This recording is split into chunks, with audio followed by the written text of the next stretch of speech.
Is there any way science can stop crime?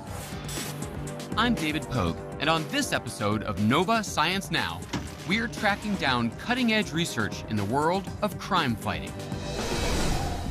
Are killers born or made? These stories started to proliferate that there was something really wrong in our family.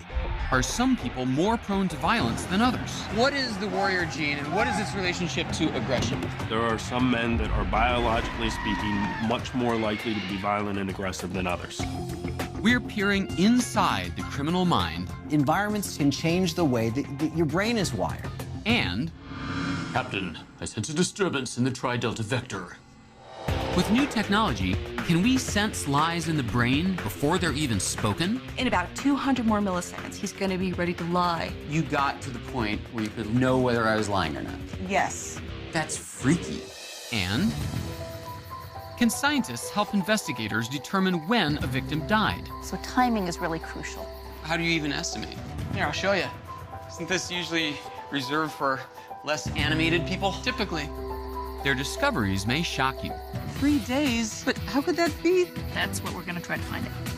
Can science stop crime? Up next on Nova Science Now.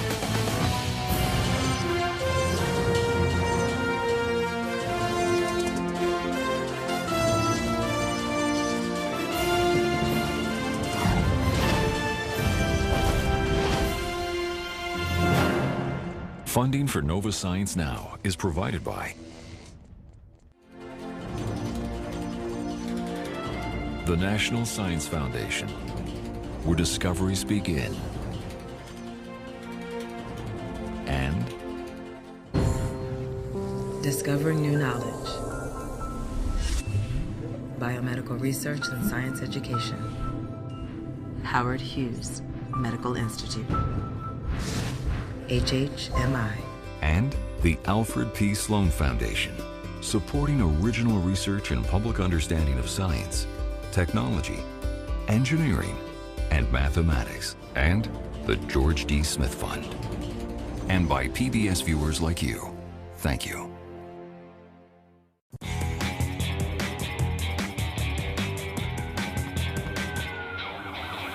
I'm David Pogue, host of Nova Science Now by day, and by night, a Caped Crusader on a mission to fight crime. Okay, not really. I had no idea that getting a perm was such a complex operation these days. But I am on a mission to find out if science can stop crime. Is this an eBay hair salon purchase here? But this isn't all fun and games. We hear about violence in the news all the time. And an especially brutal attack on a teenager. Confessed to killing 33 boys. Now, scientists are trying to find out if there's something different about the criminal mind. I looked at it and I said, it's obviously a murder, but it was me. Are violent brains created by nature? There goes my spleen. Or nurture? Power both hands, power both hands. Stop. I'm in San Francisco learning how to fight. My trainer is a former gang member and mixed martial arts champion, Eugene the Wolf Jackson. Don't act like you was an AP student. Good. We got the warm-up out the way. Jackson teaches teens to stay off the streets by taking their aggressions out in the ring. One of Jackson's most promising fighters is his own son, Nico. In the ring, Nico is a feared fighter, the top of his division after only 2 years of training. It's me versus you. Who's the better man? Like, only one of us is going to walk out with our hand raised, and I love that. Oh my God! That's so loud!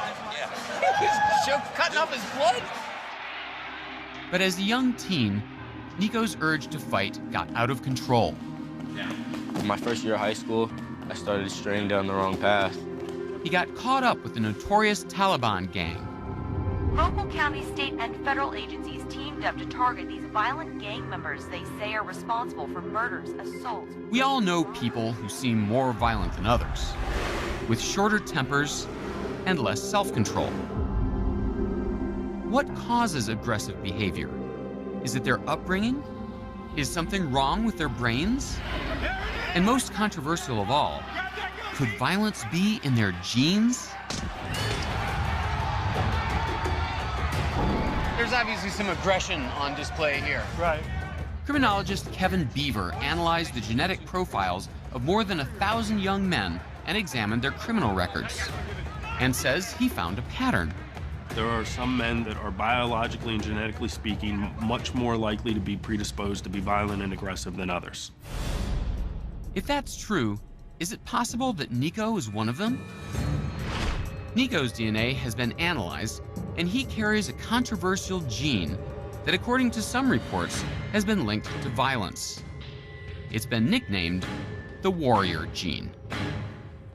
I try to avoid problems as much as possible, but I have a limit when reached that I just flip out, red line a little bit. Is it really possible for one gene to have that kind of impact? It turns out the so-called warrior gene is actually one version of a very important gene called MAOA. The gene works in the brain, helping to control chemicals called neurotransmitters that allow brain cells to communicate with each other. What that gene is responsible for doing is regulating levels of neurotransmitters. These chemicals are responsible for our behaviors and our traits and things of that nature.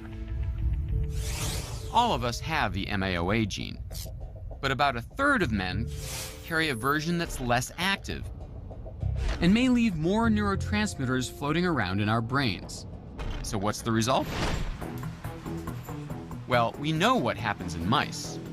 Scientists at the University of Southern California engineered these mice to have a totally dysfunctional version of the gene, and their personalities are obviously transformed. When you do this in mice, you see that they become incredibly aggressive. These are the mice who are much more prone to biting and scratching and attacking. Very straightforward, very simple task. But what happens in people?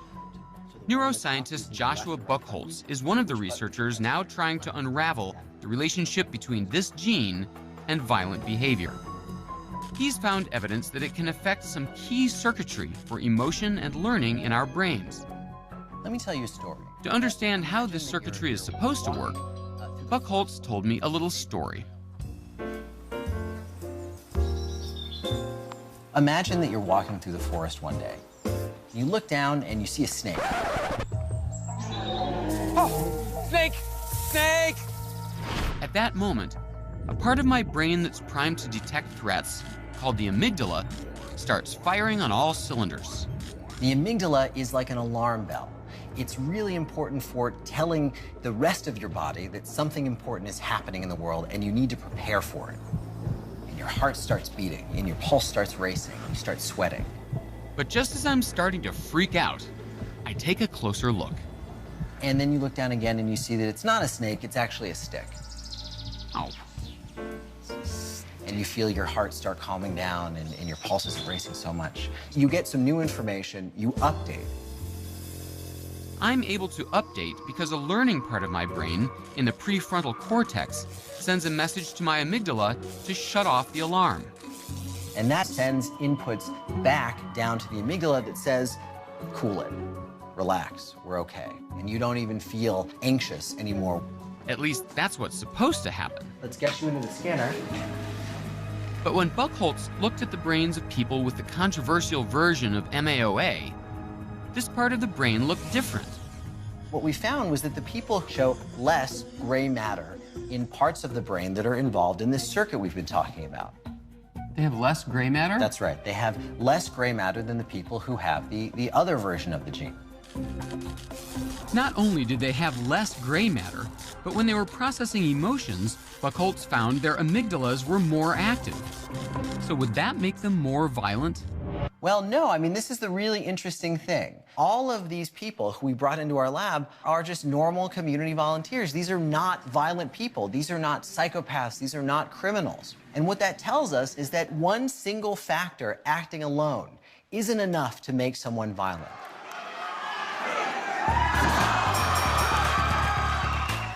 So even though about 1/3 of men, including Nico, have the so-called warrior gene, that doesn't make them aggressive. The creation of a truly dangerous mind is far more mysterious than a single gene. DNA is just one piece of the puzzle.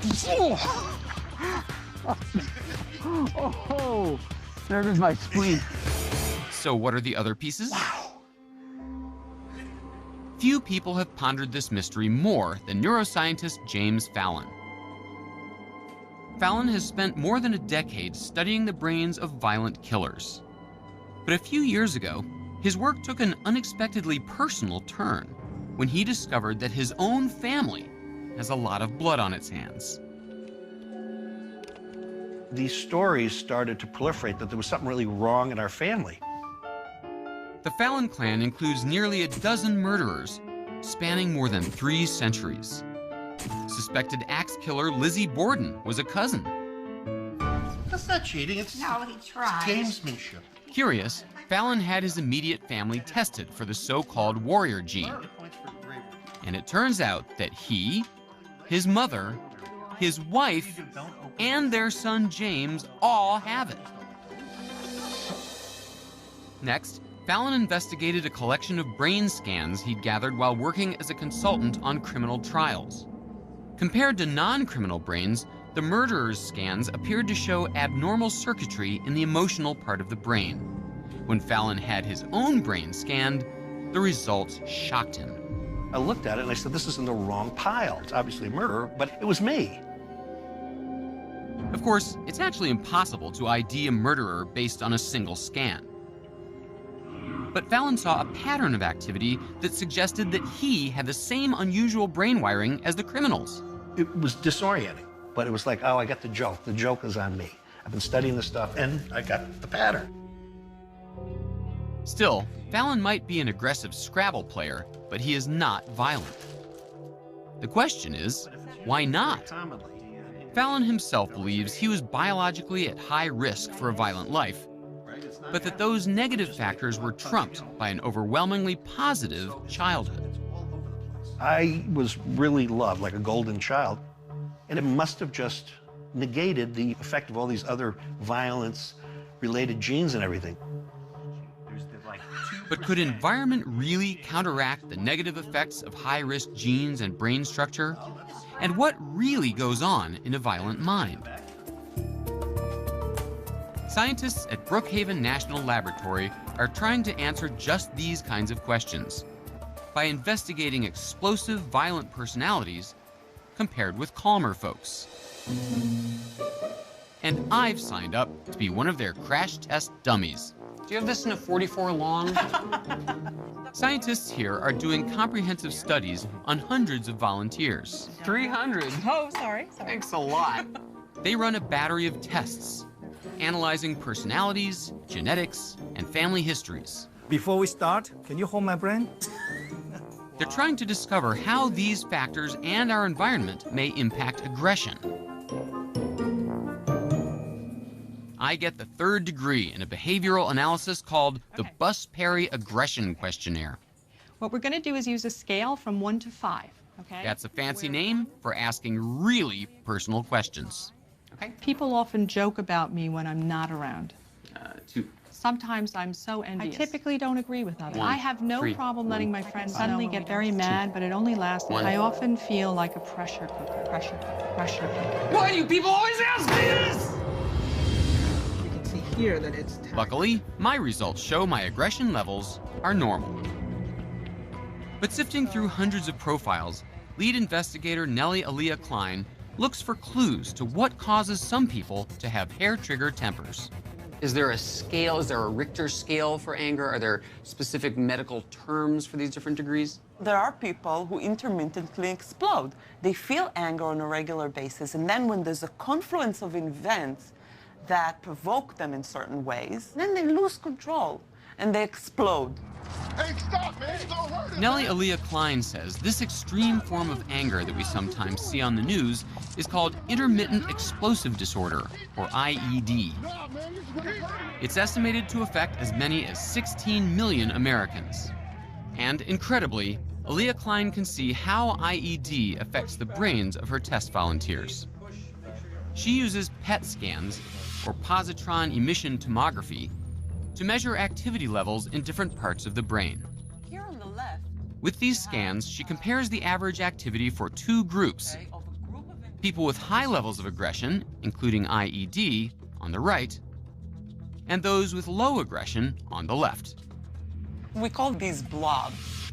And what they tell us... That's the technical term? Is, yes. Blobs. And what they tell us is that's where the activity, the brain activity, is happening in these specific regions of the brain. The more violent brains have big yellow blobs showing increased activity in areas including the premotor cortex, which helps control movement. This area often lights up when we're anxious and perceiving a threat, so we can get ready for action. What's surprising is that the brains of highly aggressive people appear raring to go even when they're not doing anything. This is at rest. This is when nobody's bothering them, nobody's provoking them. Wait, so they have this much activity in their brain at rest? Just at rest. Their brain is more ready for action than the brains of these individuals, the non-aggressive ones. Well, no kidding. Their brains are going nuts even when they're just lying there in a tube.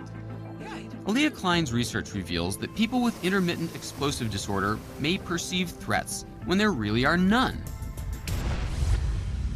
So these folks with violent brains all have the so-called warrior gene? No. Once again, the gene and violence did not go hand in hand. So what else could be influencing these brains? Some studies indicate that in addition to genes, environmental factors, like an abusive childhood, can play a critical role in shaping the developing brain. One of the things that we know about environments is that environments, too, can change the way that your brain is wired, can change brain structure. The environment feeds the brain in such a way that it actually changes the brain. And one of the areas that can be changed by environment is the circuitry involving emotion. When you have multiple factors interacting, when you have genes that affect this brain circuit, when you have environmental influences that affect this circuit, but also thousands of other genes and thousands of other proteins in the human brain.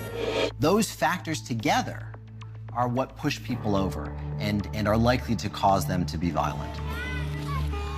There's also some encouraging news, evidence suggesting that a positive environment may help counteract negative risk factors.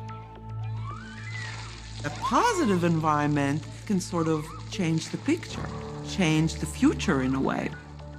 Research so far shows that it most often takes genetic and environmental factors to make a violent mind. What we see is that in people with a certain genetic predisposition for violence or crime, that predisposition may never surface in the face of a positive environment that's able to dampen or mute the genetic effect. We can't control our genes, but environments can be changed, and that may make a difference.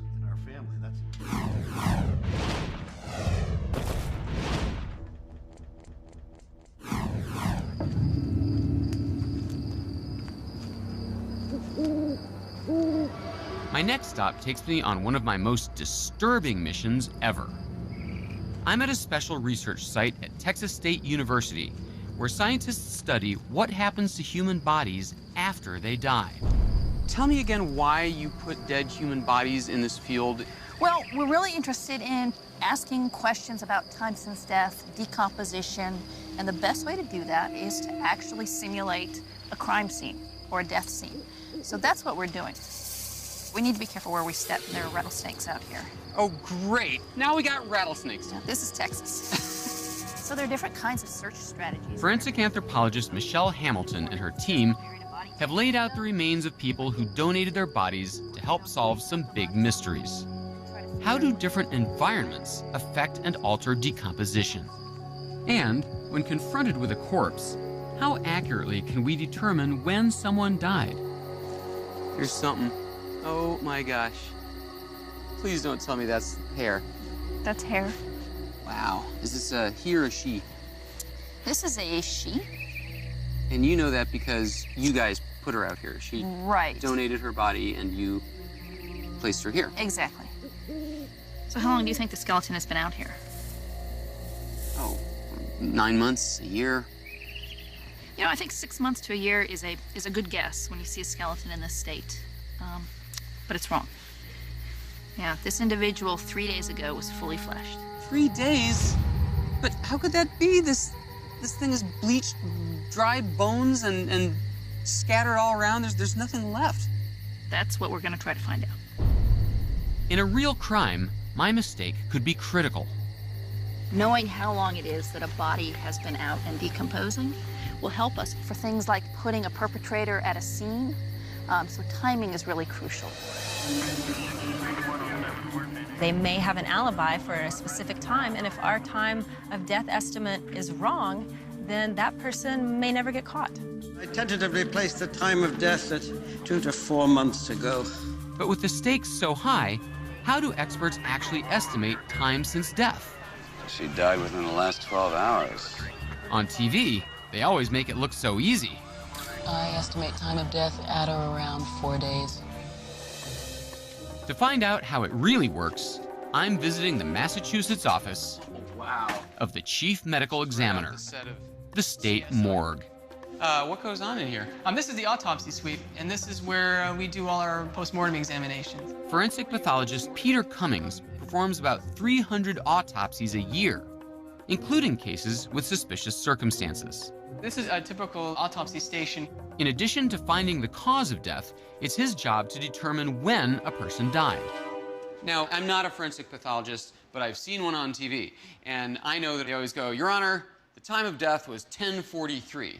So how do they know so precisely when somebody died? Good writers. You mean that's not based in reality? No. I wish we could do that.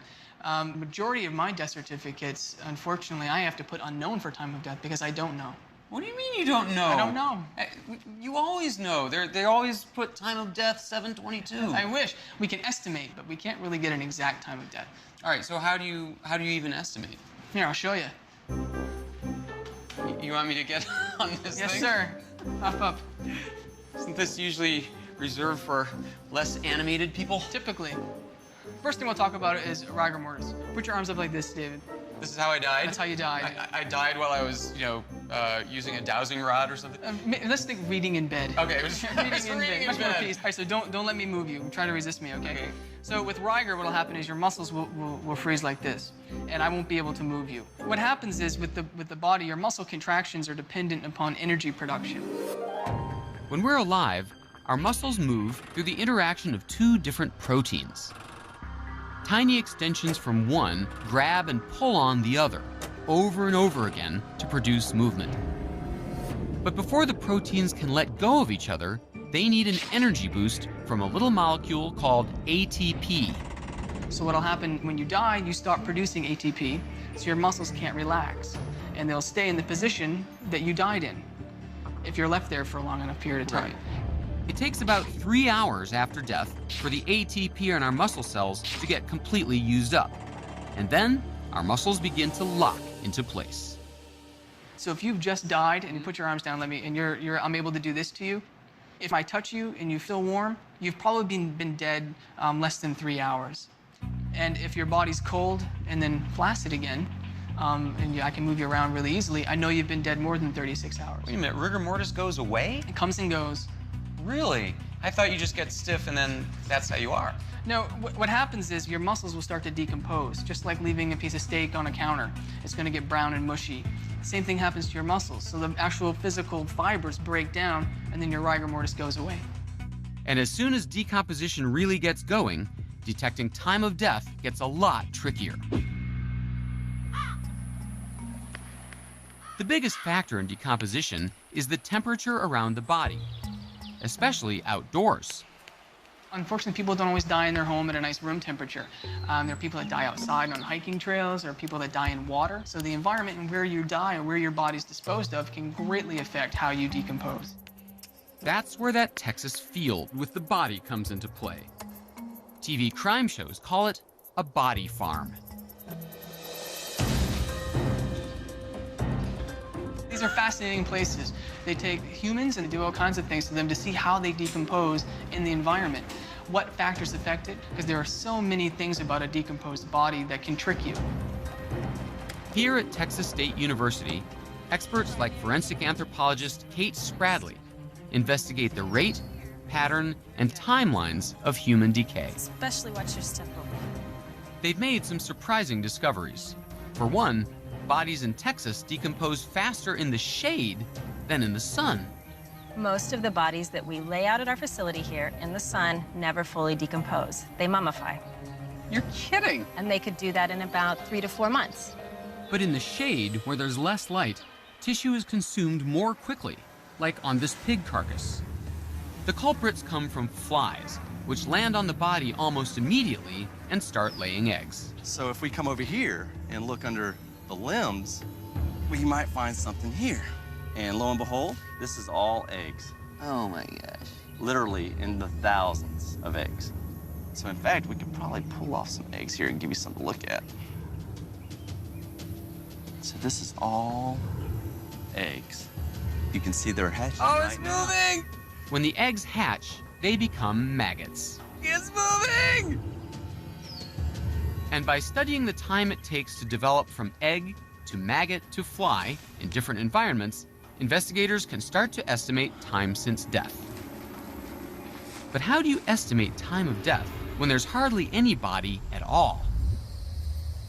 Remember that skeleton I found the other night? I'm told it was a flesh-filled body just 3 days ago. In the light of day, Kate Spradley shows me another skeleton in similar condition. So what you see right here, the mandible, the lower jaw of the individual we used in our study. Wow. This was where we placed our body donation. This is where the body was? Where there's nothing now but a lower jaw? Where there's nothing now but the lower jaw. And then if you look over here, you can see the bleached white bones, and those are the disarticulated and dispersed skeletal elements. Incredibly, the bones are now 20 feet from where the body was placed. What could scatter bones and consume a body so quickly? Spradley had to find out. It was not characteristic of anything that we'd ever seen before. So she set up a motion-sensing camera and put a pig carcass out to discover what happened. And this is what the camera recorded.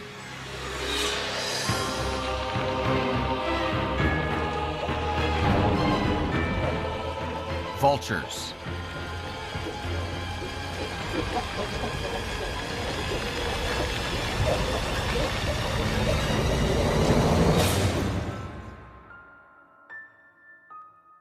The fact that vultures can reduce an entire carcass to skin and bones is no surprise. But their speed and efficiency were a revelation to the Texas team. So it took science to tell us that vultures come and eat dead bodies? Isn't that well known? It is well known. However, it's not well known how fast they render a human skeleton down to bones. How long does it take? It takes about 5 hours. 5 hours? They're like the piranhas of the sky. Absolutely. It really turns everything that we know on its head. Our study found that vultures can significantly impact a crime scene by throwing off estimations of time since death. They can render a body to a complete skeleton in 5 hours. Normally, it could take, weeks, if not months. That really throws off the estimate of time since death. Spradley and her team are carefully documenting the vulture evidence, plotting the patterns of how bones scatter in Texas. They hope the database they create will help investigators in real cases recognize the signs of a scavenger attack and avoid drastic mistakes, like estimating that a body has been outside for months when it's only been a few days. Can you get angry birds on this thing? No, you get vultures. Thanks to outdoor labs like this one, investigators are getting better and better at interpreting the evidence of real crime scenes. It's very important stuff, and they're starting to collect this data that's going to be very important to me down the road to be able to get that pinpoint number of this person died at 10:22. And that's the point of the science.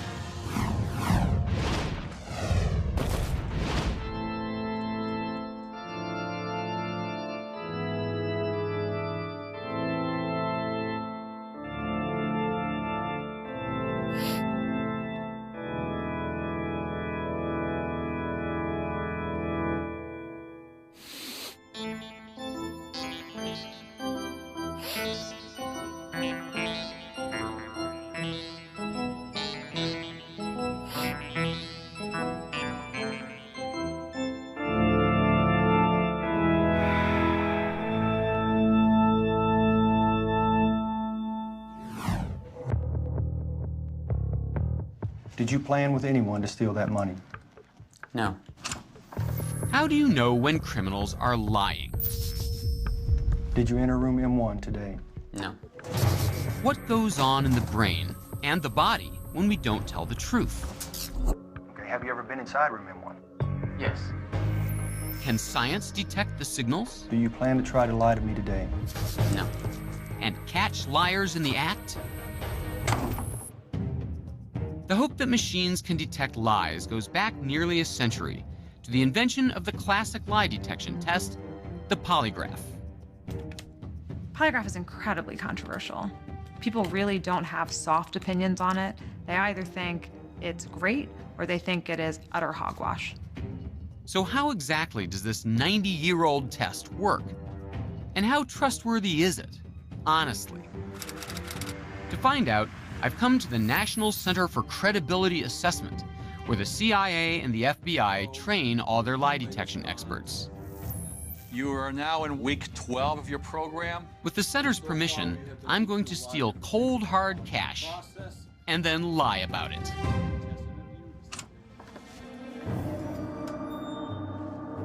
You'll deny you stole anything?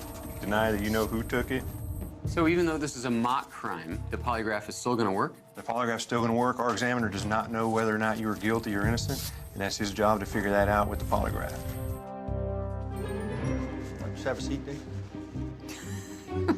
Wait, you're going to put me in the electric chair already? Well, not yet, if you'll...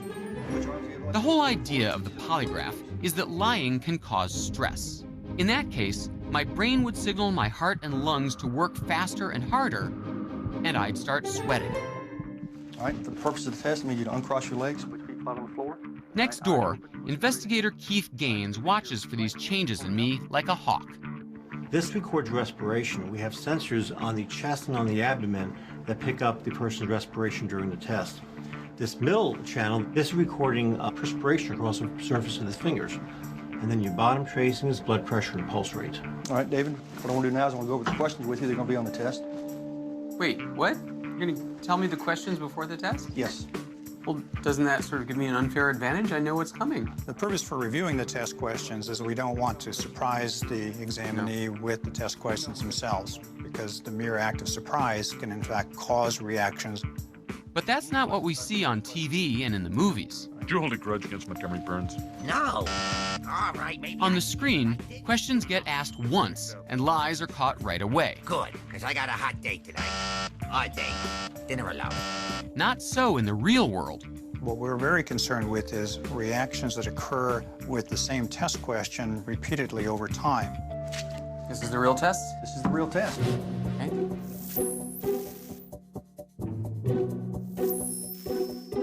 Did you plan with anyone to steal that money?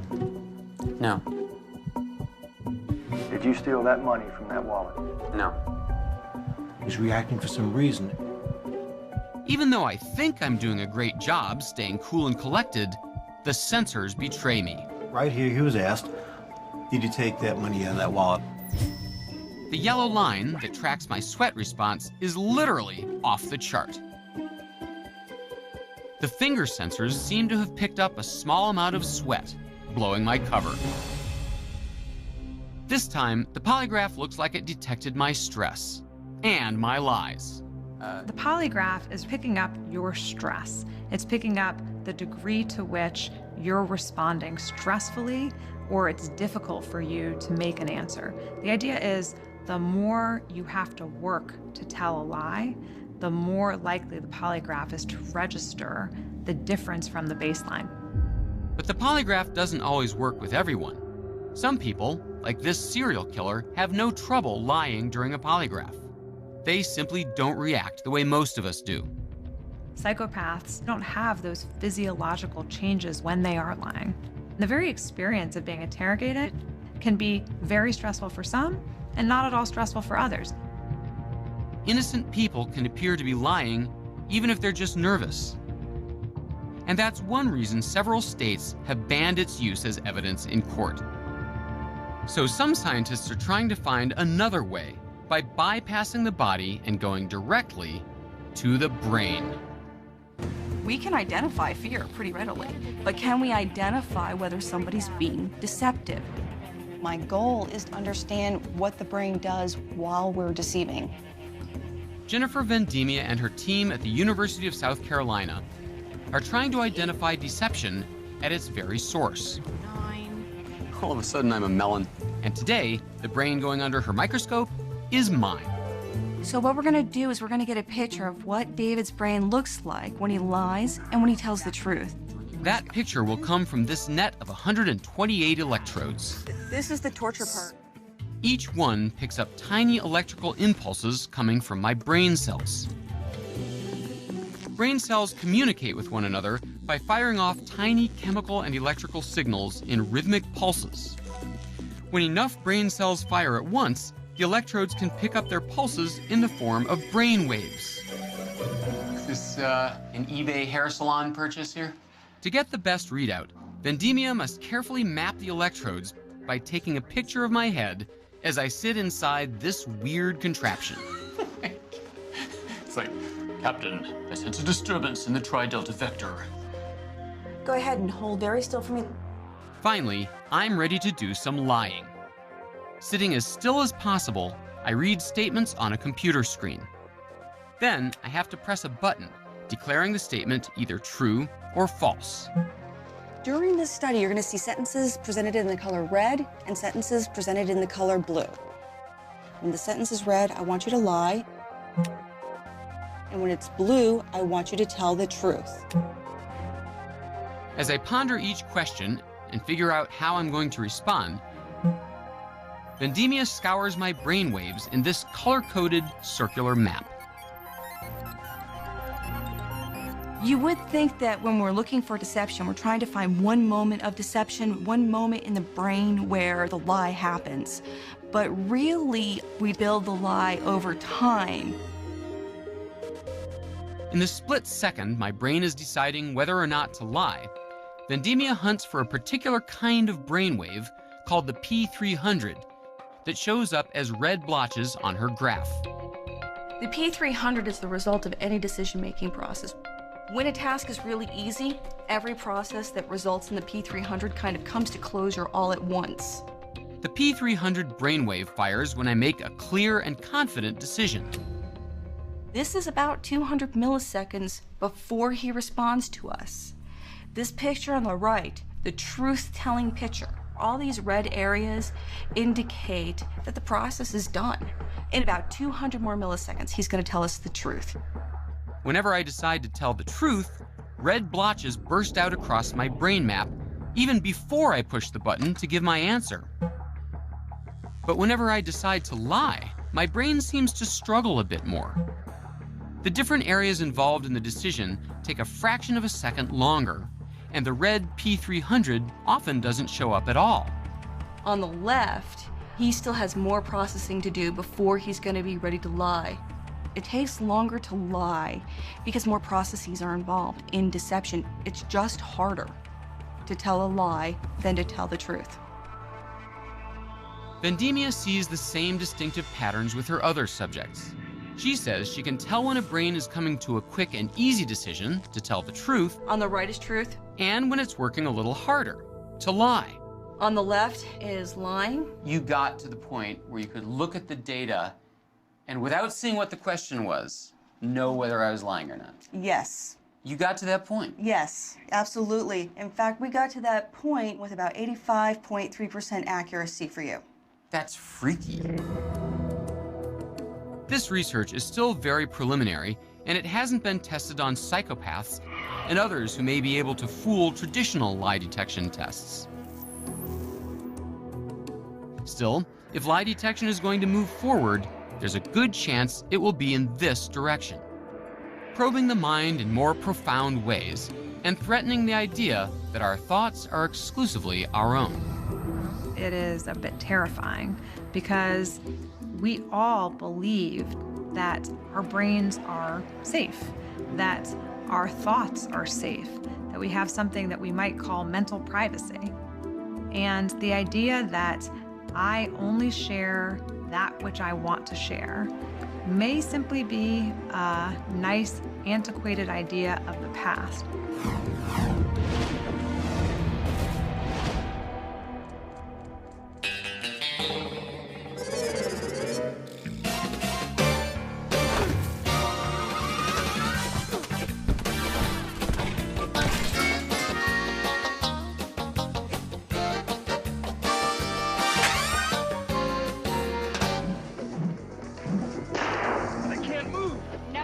resist the golden lasso. It compels them to tell the truth.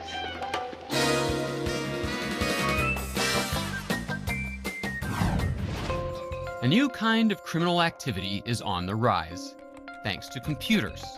It's cybercrime, and Yoshi Kono has mastered its tools. It's being called a security breach of staggering proportions. Yoshi could hack anything. If a bank says, our site is secure, in my head I'm always like, no, it's not. Yoshi could get into it. A pack of cyber thieves allegedly managed to infect computers at NASA, Netflix, iTunes. He comes up with the most creative attacks and the most scary things you could imagine. Yoshi has hacked into cars,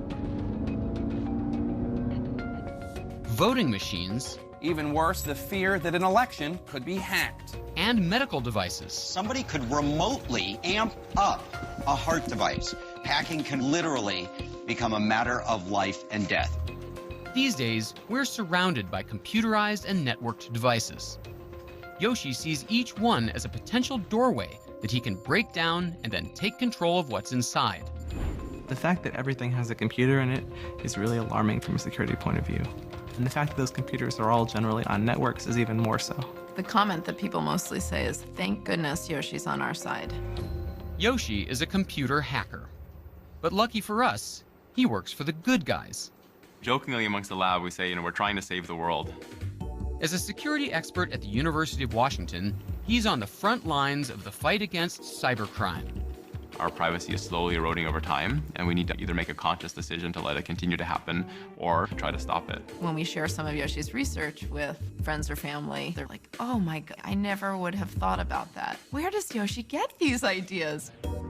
As part of his strategy, he's constantly trying to get into the heads of the bad guys.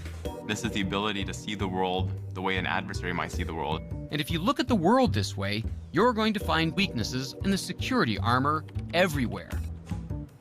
Even in the etched glass of an office door, designed to prevent people from seeing in. As a security person, the first question that came to my mind was, well, does it really work and is it possible to see through? Yoshi knew that the jagged surface of the glass was bending the light, making it hard to see through. If he could find a way to smooth the surface, he would be able to spy on someone. This was, as simple as actually putting honey on the surface of the glass. And just like that, with a drop of honey and a smooth layer of glass, Yoshi figured out how to straighten the light, make the glass transparent, and perhaps invade someone's privacy. This is a perfect example of how just looking at the world in a slightly different way, you can uncover potential privacy or security issues. By all accounts, Yoshi has been looking at the world this way for most of his life. I think I learned a lot about security and privacy in the real world from my parents. The need to always lock the door, the need to be cautious about, how you walk when you go out to school. Yoshi was a computer whiz from a young age. On the side, you see you're entering the world of cyberpunks, hackers, freakers, and programmers. Beware. He was fascinated by cryptograms, an old spy technique of creating secret codes. I was intrigued by cryptography because it had an element of kind of adversarial tension between me and the person who made this cryptogram. Can I figure out what they did to try to make this message secret so that I could try to solve it? Today, Yoshi leads a team of young security experts who are trying to outsmart their adversaries, any potential computer hackers with ill intent. It's always an arms race. You're trying to stay one step ahead of the criminals, and the criminals will try to stay one step ahead of you. Yoshi's team has the know-how to hack into pretty much any machine that broadcasts or receives digital information wirelessly. Yoshi believes if it's connected to the outside world, then there's no such thing as an unhackable computer. Like the Nike Plus iPod Sport Kit, a gadget designed for runners to put in their shoes to help track their speed and distance. And it really was an example of a technology that pervades our life in different ways than a traditional laptop or a desktop. Yoshi figured out how to hack into the signal sent out by this tiny transmitter and keep tabs on anyone wearing the device. There she is. I see her, the sensor on my laptop. And the news took notice. It's one of Time Magazine's Gadgets of the Year. But it also has a serious security problem that could leave innocent users vulnerable to invasions of their personal privacy. But Yoshi's goal isn't to make us all paranoid. Instead, he wants the makers of these devices to plug their security holes before they go on the market. Even if you don't have the sport kit, there's a good chance you're carrying around something else that could compromise your personal data without your knowing it. New generations of passport cards and enhanced driver's licenses have computer chips that Yoshi and his team have been able to read, some up to 50 yards away. We as consumers need to be aware that our privacy is being exposed by the technologies we have on our bodies and around us. And it's not just your privacy that Yoshi is trying to defend. If a machine is controlled by a computer and connected to a network, then hackers could potentially take over the reins. Even a machine as complex as a car. The car project was one of these examples where we look at an existing on-the-market device to see if it's vulnerable to attack. Essentially, could we hack the car and control it remotely? You might not realize it, but if you drive a car made in the last few years, it's full of computer software. We have computers controlling the brakes, the steering, the door locks. You can also order some cars with built-in cell phone systems designed to connect to operators in an emergency. There are cars that can call 911 for you if you get in an accident. Yoshi saw the car's cell phone as another potential security hole, one that could serve as a portal to a vehicle's computer system to be exploited by a cyber car thief. If someone else can use that remote connection to do security attacks, it makes you a lot more vulnerable. Yoshi and his team set out to hack into one of those cars, so the first thing they do is buy one. They want to see if their car's phone can give them a direct line to its computer system. Their fear is that an evil hacker could set up a computer to call thousands of random numbers to locate and then take control of a car. There's that number. Ready to dial it? Sure. Okay. Dialing the number. Once they have the car's number, they call it, hoping they'll be able to install their own software over the phone line and onto the car's computer. The sound is going to come over those headphones, play into the phone. That's going to get received by the car. All right, and send. All right, went through successfully. Awesome. Now they could have the car report its GPS location, and they send the coordinates to Yoshi, who stands in as a thief. Hello? Hi, Yoshi. We've got a car for you that we're going to unlock. Ah, great. And we're going to flash the lights so that you can find it. Now that they have a direct line to the car's computers, they want to see if they can take control and make the vehicle think that someone is flashing the lights. Okay, flashing lights now. Let me see. Flashing lights, flashing lights. Yeah, oh, I see the vehicle. Okay, and I'm walking up to it now. But could they unlock the doors and start the engine? Now we're going to initiate the unlock sequence. The car should unlock and the engine should start. Okay, the car is on. Getting in the car. And I'm going to start driving. Here I am driving. Yoshi's team took over the car from an office a few blocks away. But with this technique, they could theoretically do it from almost anywhere in the world using a wireless connection. What really surprised us was how easy it was to do these things. We could take over almost anything in the car that was electronically controlled. And these days, even your brakes are electronically controlled. Does that mean Yoshi could hack into a car's brakes? Okay, so Lexi, you'll be in the driver's seat and we'll be up in the bleachers. The team takes a car to a closed track to find out. Okay, ready? Okay, Alexi, we've unlocked the brake controller. And just to verify, you have your helmet on and all of the safety precautions in place, right? That's right. Helmet on, gloves on, strapped in, ready to go. Great. Okay, go ahead and go. And we will apply your brakes when you get to the checkered flag area. By sending their malicious code to the car, could Yoshi trick it into jamming on the brakes? It is a very scary thought that you're driving in a car and some kid could be messing with you just for fun. And we'll be applying your brakes shortly. Right about now. Ooh, yeah, that worked. Ooh, is he gonna go to the wall? That was kind of close. Just do the right brake. Wow. Okay, that worked. What Yoshi can do looks pretty scary, but it's the result of months of painstaking research by the sharpest minds in the security business. We don't believe that there are hackers out there attacking today's cars. Our goal really is to show that these kind of attacks are possible so that the manufacturers of the cars and the government and the various policy organizations take it seriously for the next generation of cars. Yoshi is one of our most vigilant guards against cyber crime. He's consulted with government and industry, even companies like Microsoft, pushing them to examine things like car security, electronic voting, and the safety of implantable medical devices. Yoshi's goal is to secure the future, to make the world a safer place. I really do want to understand how can we protect the security of future technologies so that when my kids are my age, they're in an environment where technologies are safe, reliable, secure. So Yoshi will continue to hunt down the holes, the weaknesses all around us, conquering the criminals by outwitting them at their own game long before they can make their move. He has all sorts of devious thoughts that would be pretty harmful if he was on the wrong side of the law. We thank our lucky stars that Yoshi's on the side of the good guys.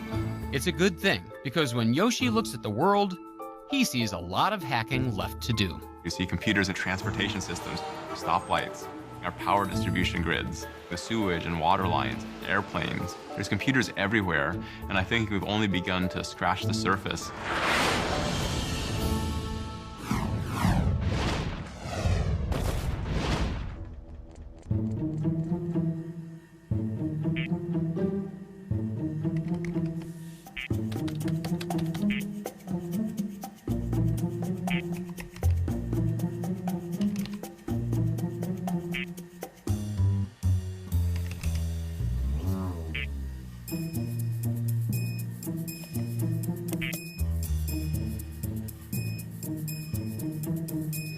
And now it's time to put you on the case.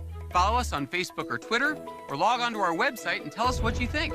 You can see any of these stories again. You can watch exclusive short web videos. You can hear from our experts, or you can check out our web-only series, The Secret Life of Scientists and Engineers. You can find it all at pbs.org/NovaScienceNow. The vultures! The vultures! They're coming! Funding for Nova Science Now is provided by the National Science Foundation, where discoveries begin. And discovering new knowledge. Biomedical research and science education. Howard Hughes Medical Institute. HHMI. And the Alfred P. Sloan Foundation, supporting original research and public understanding of science, technology, engineering, and mathematics. And the George D. Smith Fund. And by PBS viewers like you. Thank you.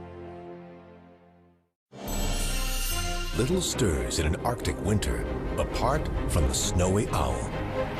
This is no place to raise a family, but two intrepid parents will try to do just that. And how it's done is the snowy owl's greatest trick. This Nova Science Now program is available on DVD. To order, visit shoppbs.org or call 1-800-PLAY-PBS. Nova is also available for download on iTunes.